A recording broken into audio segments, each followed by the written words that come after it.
Salam, selamat siang. Terima kasih atas kesempatan yang diberikan.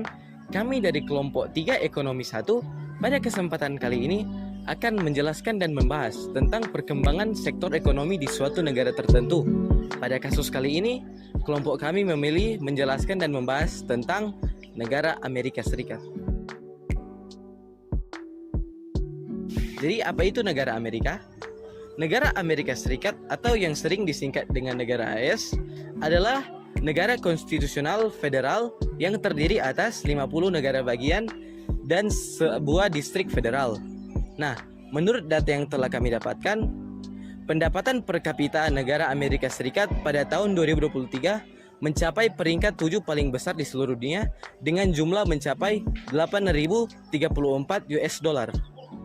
Menurut data yang telah kami dapatkan, standar pendapatan per kapita negara dapat dikatakan negara maju adalah mencapai jumlah 11.906 US dollar.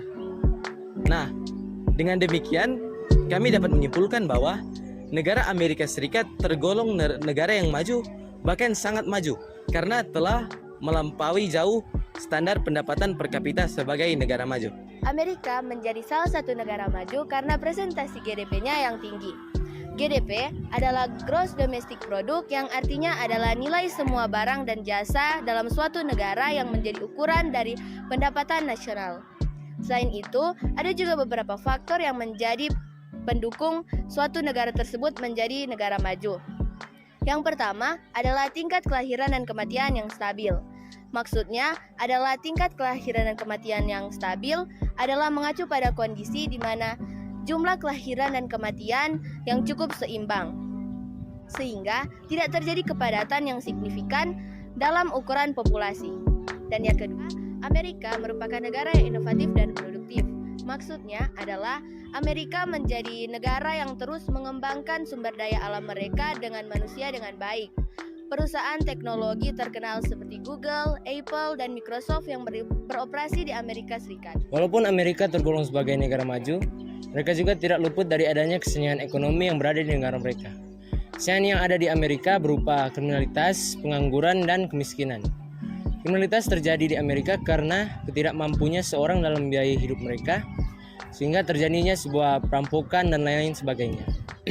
Lalu berikut adalah pengangguran. Pengangguran terjadi di Amerika karena ketidakadanya kesempatan bekerja, sehingga membuat melebarnya kesenjangan antara orang kaya di Amerika dan orang miskin.